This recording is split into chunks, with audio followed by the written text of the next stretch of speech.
everybody, it's Joy with joyslife.com, and today we're going to use the Big Shot. I love this thing. It is an embosser, and you can also use a cuddle bug, but today using the Big Shot. It's made by Sizzix. I'm going to need to use this extended spacer platform for this new die that I bought. I also have these little things, I'm not sure what they're called, but they're little clear things that go in there as well. And this is what it's for. I'm using this Tim Holtz little die that I bought from Sizzix, and it makes the paper Rosette, and you can see right there. So it's just a neat little thing. It sort of looks like a cupcake wrapper almost, this little thing that it cuts out. And we're just going to give it a try. I've never used it, and I'm going to follow the directions, so we will learn together. You probably already know how to do this, but I'm new to it. So here's the base, and then we just put this little plastic piece here. Then we're going to put the die going up, face up, and then our piece of paper. This is from Stampin' Up! That I got, and I just cut it down. It's just one of my little extra sheets of paper. And then I'm going to put this on top, and we'll just run it right through. So all we have to do is kind of line that up. Then I'm going to stick it right into the Big Shot and roll it through. Okay, here goes. I've gone ahead and turned my Big Shot sideways, so it'll be easier for me to run it through. And you just crank it through. That's a lot of stuff there. There we go.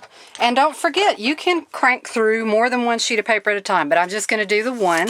Whoops, lost one of my little pieces there. And there it is. Okay, so now we're going to have to fold. Ooh, look at that, that piece didn't come out. Well, shoot. I'm going to have to cut that little piece out. That's okay. But what we're going to do is fold it up and make this little rosette. I'm not quite sure how to do it, but I'm going to figure it out. Oh, I wanted to tell you, you saw how this was brand new and nothing was on it, and it made this whole little cut. Oh, I see what happened. Look, I cut right off the side. Well, that's okay. We'll go back and do it again. But don't worry about this getting cut into your little plates here. That happens. I'll show you one of my old plates too, and you can see how that looks. See, here's one of my old Big Shot plates. It still works just fine, but after a while, these things just get etched into it. And here's a cuddle bug plate. Same thing happens with that.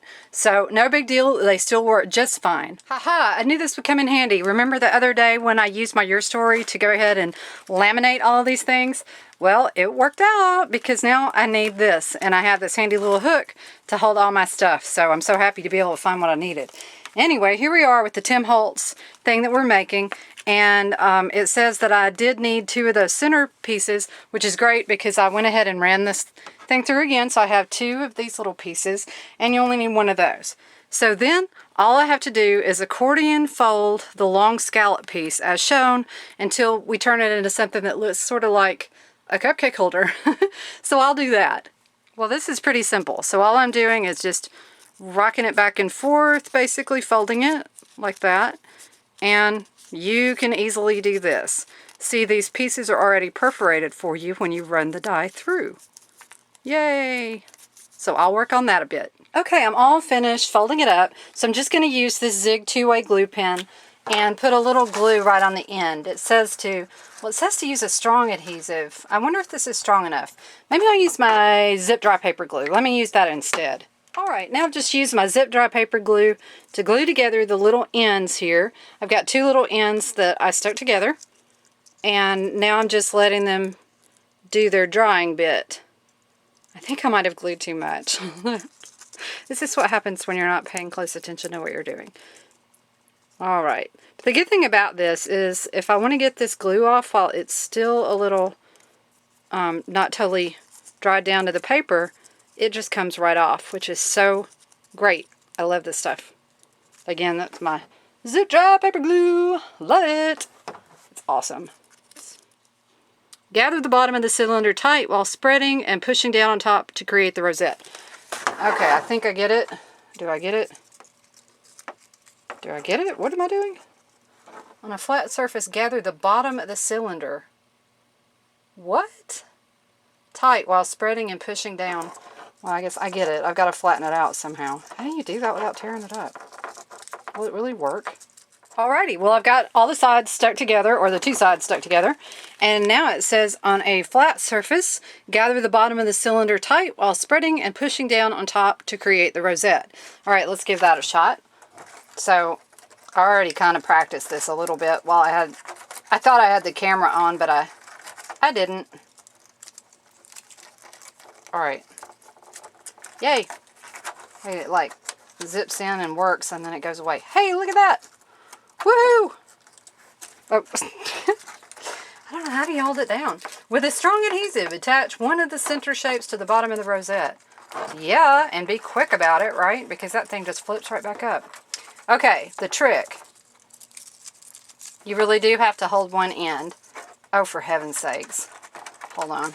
Okay, after much fighting with the paper, I finally got it flat. Okay, it's really probably not that hard, but it's important to squeeze it together at one end and then flatten it down. So now, with the strong adhesive, I need to attach one of the center shapes to the bottom of the rosette. All right, good grief. I hate to even let this thing go because it is so hard to get it to keep its shape. Or it is for me with this particular paper. Oh, and it would be that I'm almost out of glue, huh? Okay. Okay, I needed more glue, so I had to get a new bottle of Zip Dry to open it up.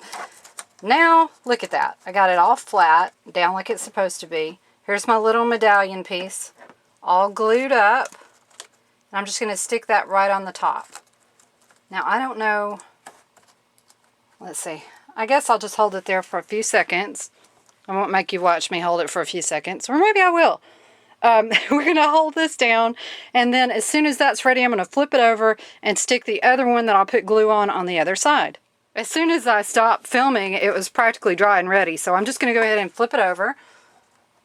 So here we go. I guess I better be careful. Oops, not quite done, huh? Let's be very careful. Don't fold up. Don't fold up. Okay. If you shout at your paper projects, they usually work out better. So that's just a little tip. No extra charge for that bit of information. All right. Now I'm just adding more of the Zip Dry. And I've kind of gone overboard, but I really want it to stick. So now, there we go. I'm just going to hold this for a few seconds, and then I think it'll be ready. Woohoo! I'm all finished, and it looks great. I actually really thought this was pretty fun.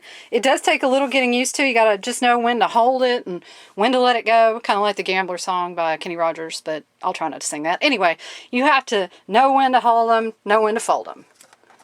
And sometimes when they fold up on you, you need to know when to walk away and know when to run. But nonetheless, this is so cute. And I'm sure you've seen this in a lot of things recently. You use it on banners and projects. It can make a cute flower. So there are just so many uses for this. It's just adorable. Well, that's it. I hope you enjoyed this video of how to make Tim Holtz little paper rosette using the Sizzix Big Shot. See you guys later. Have a great weekend. Bye.